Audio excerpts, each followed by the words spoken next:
Okay, let's have a look. We need to actually, I think, yeah, more power on this mic. Yeah, okay. So, this is a reason to go long, but today is a busy day and I don't want to keep track of it, so I'm putting it on my one of my accounts that does not matter and just to keep track of these things. Pretty cool. We have session level, this is 1 to 1, this is way too low. We have here 1 to 1, this is the level. So uh, this is the thing. So we are going to target this. And we're gonna enter, create limit order by limit. Good to, yeah, this is a yen. That's always so confusing. I don't understand why it does that. You know what? We're not gonna put it on this because I want the proper. We're gonna do 6J. Okay. We gotta put it. We're gonna put this. Yeah, this doesn't matter because paper, right? That's my intention. Yeah, yeah, yeah. I know. I don't know, but for some reason there's something wrong, right? Yeah, this is in fact the target. Now we're talking. Now we're talking. Yeah, here we go. And this is the level that is over 1 to 1. And we're gonna, okay, we can't partial this out. Cool. Then we're gonna put an alert here. We're gonna do, yeah, okay. Message. Yeah, okay. And yeah, we're not keeping this on. Okay. So the reason for this video now, I'm gonna talk about I I'm collecting a lot of data. Use the CAD, I think. I think it's FX. I think it's like this, this. So I've been drawing many boxes. Should be here. Not sure if this is the right instrument. I can't remember. Perhaps I am not on the right one.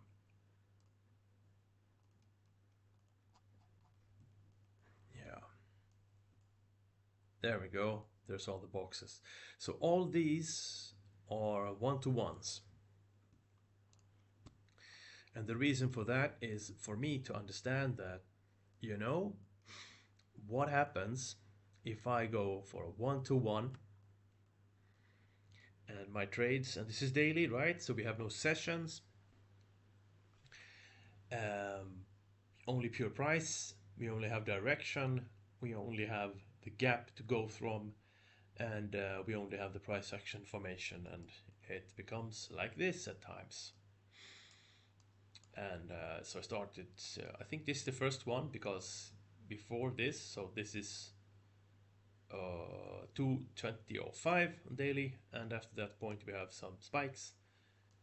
Before that, for some reason, we don't have the spikes. I'm sure they are present somehow. Yeah, or maybe they are not. Who knows?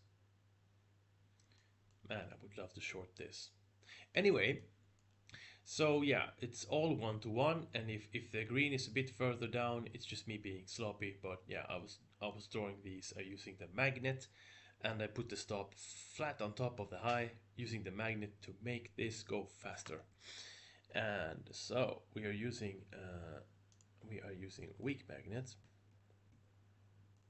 and I'm simply just putting the trades. I'm just drawing out the boxes, and what I will do with this is I will gather information to see how strong the signal is if I go for a one-to-one, right? And the idea is to take this data, extrapolate, and apply it to something else later on, such that as an internal switch, I'm pointing with my finger, it's an internal switch here, such that I can I can say to myself, yeah, the signal provides X amount of winners over time, and if I'm using a one-to-one, it means I have a certain amount of winners and I have a certain amount of losers, right? And from this, I want to. Um, I've changed something in my system because I'm trading on Apex, and because of the drawdown, I'm trading. Sometimes I have three charts with positions on at the same time, and it will happen. It hasn't happened yet, but it will happen in theory that all of the charts align. They do align quite often. And for example, let's say I have these three charts in alignment. They all have positions on, and I have 3R risk on each. Because of the instruments selected, I cannot make the size, the risk, the R, smaller than a certain amount. And because of this, um, if I want to trade on M15, which is another discussion, so I can't make the size smaller, and I can make the chart go faster sometimes. I don't always have that amount of time. I'm left with risking a certain amount, and I only have a certain amount of R, and I have to control the downside quite a lot. And that is why the reason for gathering this data. So the idea is, let's say for this one here, let's say I add a short here like this. I'm targeting, I want more than one-to-one, but I risk this amount. I put on 4 contracts here to short, 4 sell stop, here 4 buy stop, right? Cool. Market goes down, I'm filled, and at the one-to-one, instead of having a limit order here to take me out, OCO to cancel everything, or something like that, I won't be using the 4. I'll be using 2. And if I do that at the one-to-one, all I need to do is, for the rest of the other 2, is either to do nothing, meaning I would have 2 more contracts to target somewhere. I mean, if with a measured move, I could just be targeting like here, which means that this trade will give half of the position is a one-to-one, half of the other position is, well, I guess something like this, 1.3, with an average of somewhere here, 1.2. It's only one example, right? Another example is this trade right here. 1-to-1 takes me out half my position here. And price closes higher, I may choose to trail the stop to this level. At that point, the overall position is profitable. I may choose to use a measure move from here. I have 2 positions over here, meaning half a position is 1-to-1, other half is 2.3 for an average of 1.2 somewhere here, which is a profitable way to go, right? Let's check the thing for I don't know why it did that actually. Never mind. Yeah, I decided this was wrong, so I added another one. Never mind that. So anyway, yeah, so I want to gather this data because I like when I'm trading. This all stems from me trading direct price on M1, on MetaTrader on MetaTrader 5 on my phone, and I was trading NDX and the DAX at the same time, both on M1, and both at exactly the same entry size and everything like that, right? And it's the same signal from that. It's only slowed down, and yeah. Where was I going with that? Yeah, anyway, so I need the data to see how much profit is generated. I'm spilling water here.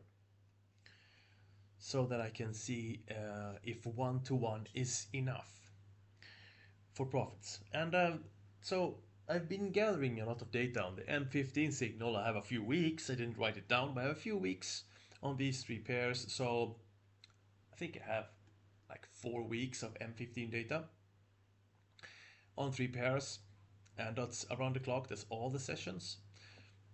And I realize I can't be there all the sessions, but this is data collection, so whatever. And yeah, and I'm continuing to collect the data. And on previous video, I was talking for 45 minutes, and yeah, and in the end, I just summarized some trades during a very, very profitable segment. Perhaps it is somewhat skewed, I don't know, but there was 14 trades over 3 days, and 6 of those trades were losses, 8 trades were winners, and that means that the trades that were winners went to the set take profit, and this take profit was not set at a 1-to-1 ratio. It was set to the level designated by me, by the rules of the system, but it was set there. And it is, well, sometimes some of them are 1.2, some is 1.8, 1.7, and there's a few with 3R, and actually some with a little bit more as well. And it's easy to see if there are 8 winners and 6 losers that setting 1-to-1 is a profitable way to go, right? However, with the drawdown rules on futures trading, I need to protect the drawdown side a lot because unless the winning trades are at the end of the segment, I may eat all the trades that I can use because I can only scale down or up so much. Yeah, so that's the reason for gathering the 1-to-1 data to see if I can partial out 50% of the 1-to-1, and if I can, push some of the trades further, because in my mind, if I exit a trade or my positions for each day on a high note, meaning if I made money each day, I'm pushing the trading drawdown at the biggest amount, and this is what I want, right? What I don't want is, let's say I have 2 big winners, I create 4R, I create 3R, it's great, and then I have 4 losers in a row. I'm a bit, I mean, that doesn't, I don't really have a lot of drawdown to work with there.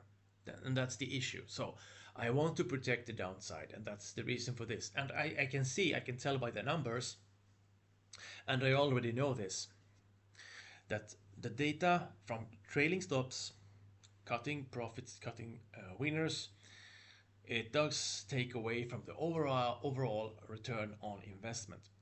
I understand this, but because of the drawdown rules, we need to add filters on top of this. It's like I explained to one of my friends. He doesn't really do trading, right? Making money in the market is difficult, and if you go through prop firms because you want more money, it's additionally more difficult, and it's already difficult enough, right? And I can see also here that we have a nice trade that I didn't. There's no gap there. Yes, green, red, green. Yeah, that's right. Perhaps I don't draw this because it's too high. On M1, I don't have that rule. I need to add that. Yeah. So, yeah, this, and okay, cool.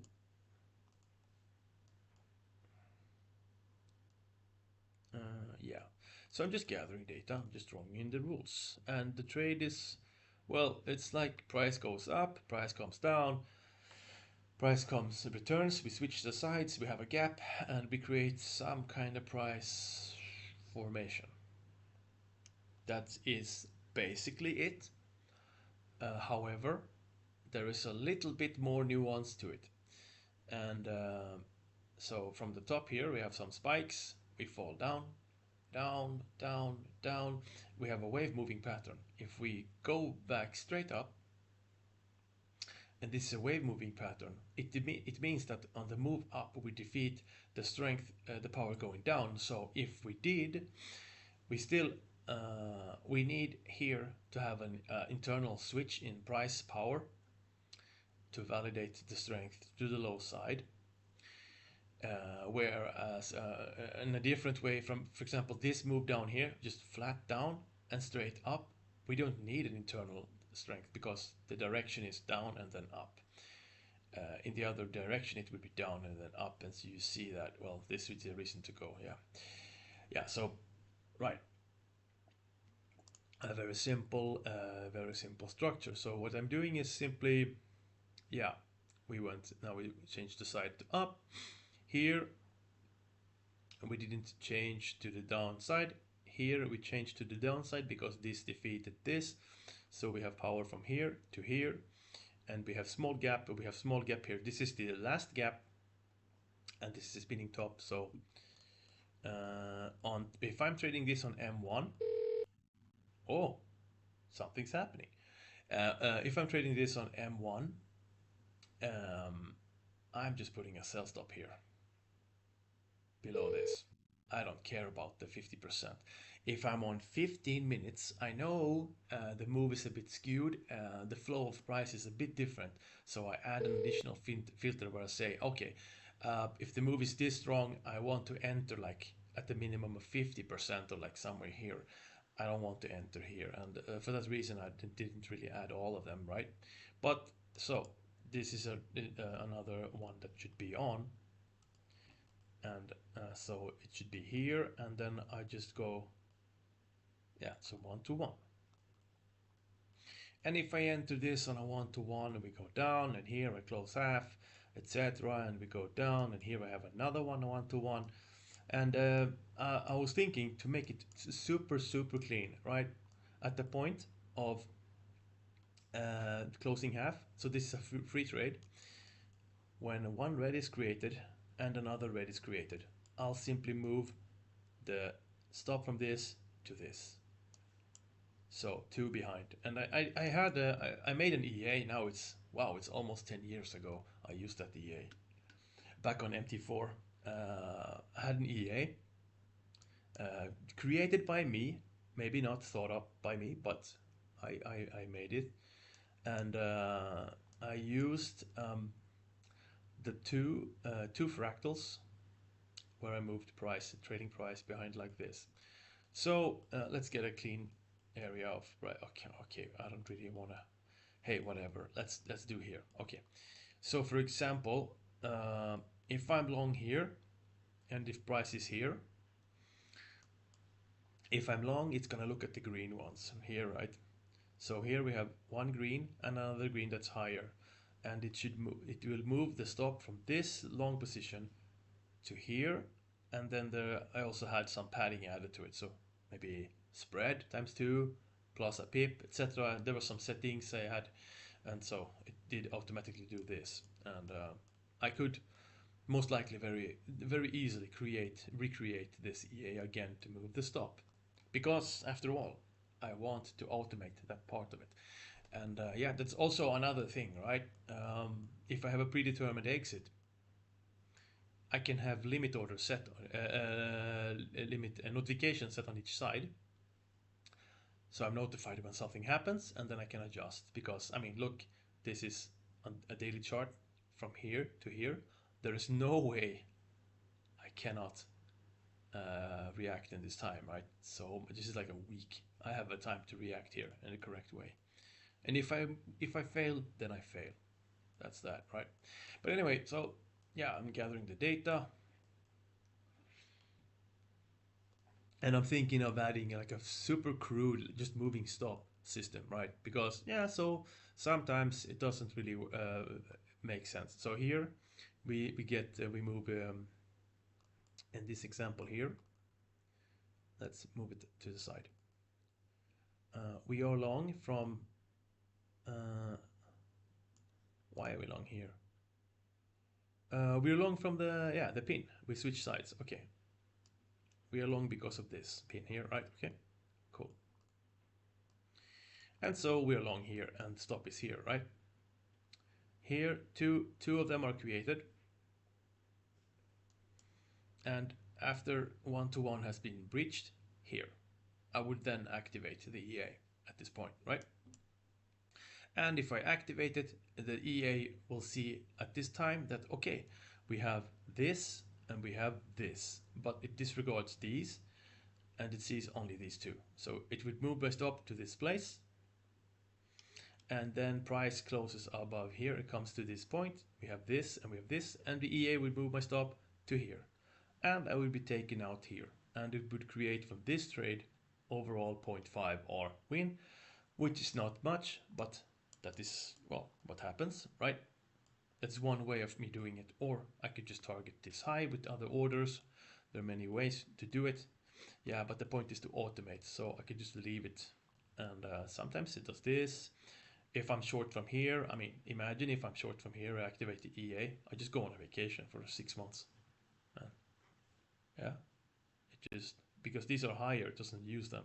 This is the one, then here, new, doesn't matter. Here's a lower one, it will use this. So both of these with the EA, the stop would be down here for 2.5, and then it would move here, and we will eventually get to this level. That's where we stopped out, and this trade would get to the same level.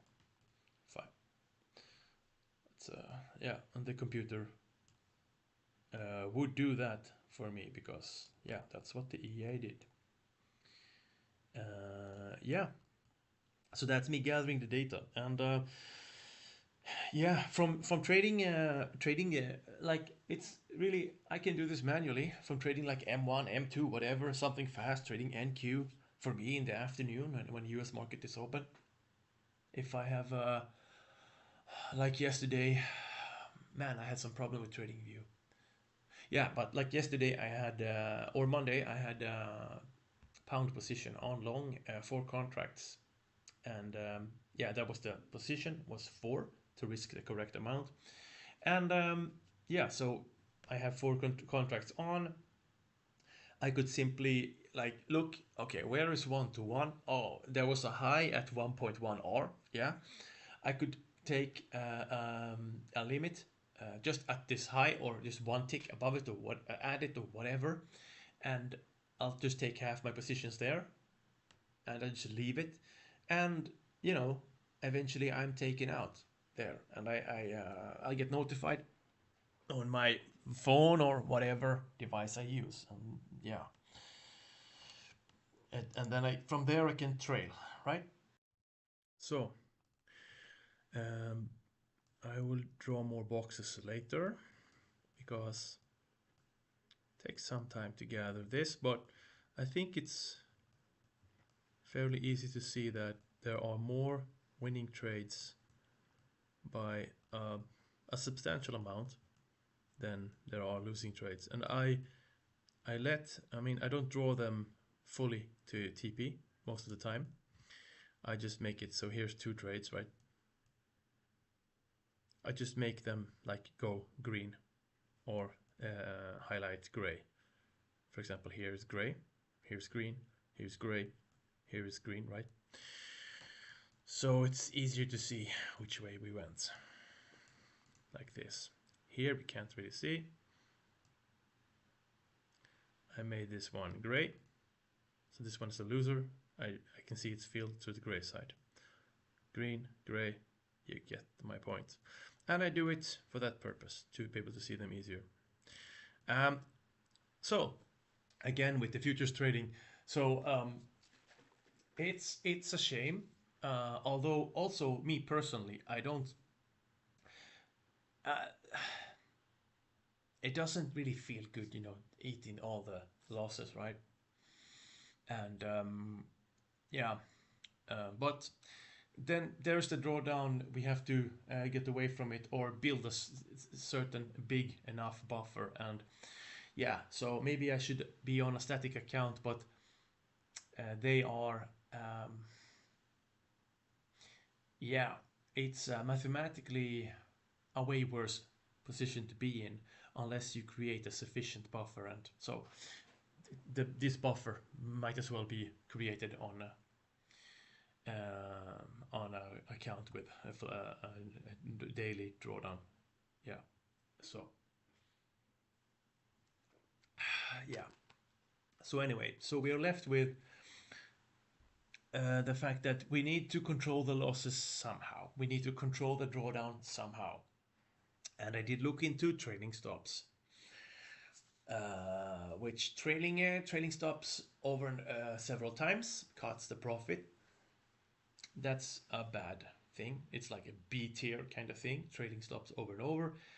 It protects position, but it eats a lot of the profit.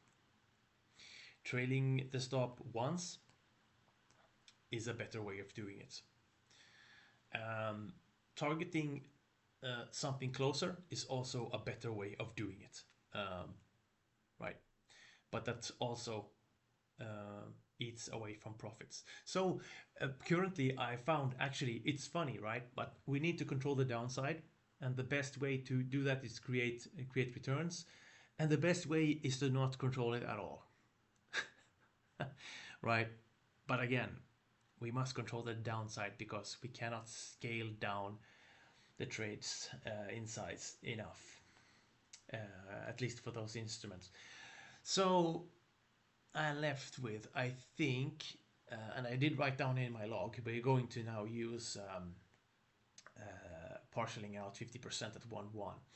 And if I want to trail the stop, I can do it once. And that's it. And so let's go on. Actually, we can do it like this. Oh yeah, actually we can do it like this. I don't know what's going on, but we can do, yeah, nothing going on here, right? 15, because I want to show some good example. So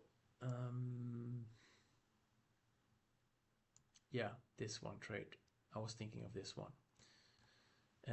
This is on 16. We're gonna, can we do this? Can we do, I want to keep the drawings on the chart. I want to go on a clean, yes, good, that's what I want. All right, so the one trade down here hit profit. Cool, that's great. Oh yeah, nice. Okay, so next trade. Here, it's because this is a down candle. Here we go. Because this is a down candle, I don't market that.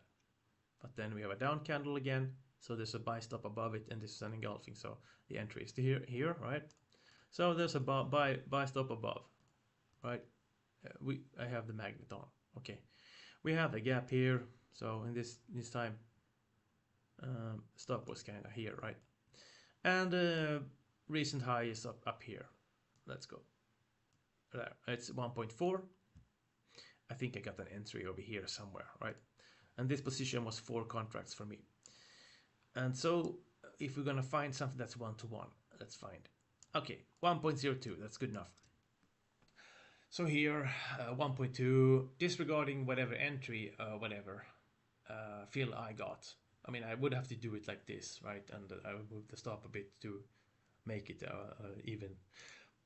That's just technical. So 4 contracts here, and up here I would close 2. And at this point, I mean, to this trade can go further. Maybe I have my full TP here. I know. I had, think I had here or up here. But yeah, they didn't hit it, and that's that, you know. I mean, if I see the session is ending, and I look at 18 o'clock, 18 whatever, time is something, and I see this spike. We don't want to go higher, you know, perhaps it happens that that's somewhere here in time. I'm back on the chart, right? It's 1905. Okay, I'm back on the chart. I see this. Yeah, whatever. Did it stop? Okay. So I'm back on the chart. I see this, and I know that, you know, I can manually close here and I'm good. So I can just simply do, I can move my stop, you know, whatever, to just here. And if I get stopped, it's overall profitable. Because the trade before was also, doesn't matter, but it was profitable as well, right? Okay, I think I'm explaining it too much. Yeah, and yeah, that was one of the trades, and yeah, there was another one very close. Another way of when it's somewhat annoying is when we get these nice. So this is cable, right? A cable has had nice shorts. Where was I? The power here, green. The power here. So from here, this is outside of the. So we don't go and we go back up and we switch and okay. So the power is. Where's the trade actually? I think I put the trade on here. I think it's outside. Okay, we're gonna find something else because I don't know what I'm talking about. Where's the trade? Where was the other trade? Not here. Here's a failing trade. I don't know. Anyway, so the same thing happens again, right? So you see London here, we go boom, boom, boom, boom. Here we're switching, internal switching here. Powers to the downside. We come back up in US, there's no gap, but okay, maybe there's something. Yeah, okay, here's a better one. So this is reason to short, right? Right. We go higher, we come back in the US session. Okay, we are here. We have this high, we created this, boom, we close here, we defeat this level, we defeat this level at the same time. We have strength from here, strength is here. Let's go, just go outline it like this, right? We have strength here, boom, cool. Power is down, and so we fall down, we come back up, they are contained within, so it's fine. And so pin bar down, correct color, market order, short. Yeah, cool. Boom, and stop at high. Yeah, cool. And recent low is this, and this is the target 1.34. Yeah, so this is 1.13 trade, and in this case, right? Yeah, at the 1-to-1 somewhere. Can we find it? Okay, yeah. So somewhere here, 1-to-1. Half position is closed, and because it's a double top, right? Can we move it to the side? Okay. Here, half position is closed. We enter here, and because it's the double bottom is created, I would simply, yeah, okay, be like, yeah, okay, you know what? This is halfway there. Boom, put the stop to here, and I could just leave the trade for end of day, and yeah, I would be taken out. Or if I'm on another platform where that doesn't happen, you know, Asia happens, and then we come to London, and if I show up at London and be like, yeah, you know, power is up, I manually close it here, cool, we have a half an hour. Or if I'm silly and yeah, just keep going, right? Until yeah, whatever. Also a possibility. Or perhaps I would look at the entire structure, like okay, but we have this and this and this is a major level, so perhaps a measured move to here is an idea because this was this high and etc. So that's 4R, and we hit it eventually sometime 2 days later. Doesn't really matter, right? And it could just sit there. Nothing wrong with that, right? If it's a free trade. Free trade is nice, right? Yeah. I think I have explained enough my reasoning. And yeah, so you can clearly see that if I'm trading it here manually, if I was here at Asia or here, I would have like protect trade, yes. I get out sooner in time, yes. But I gain way less. So to be honest, I would most likely simply move it from to there, and I would just look, okay, target is there, move the overall, and just call it a trade and let the chips fall. See where we go. Yeah. Yeah, I think that's it. I need to do other things today. Yeah, if you enjoy listening to me talking, I think there's like 1 or 2 people out there listening. Go ahead and like the video. And if you have questions for me, or if you want to tell me that I made a mathematical error somewhere, yeah, whatever, yeah, just post it in the comments, man.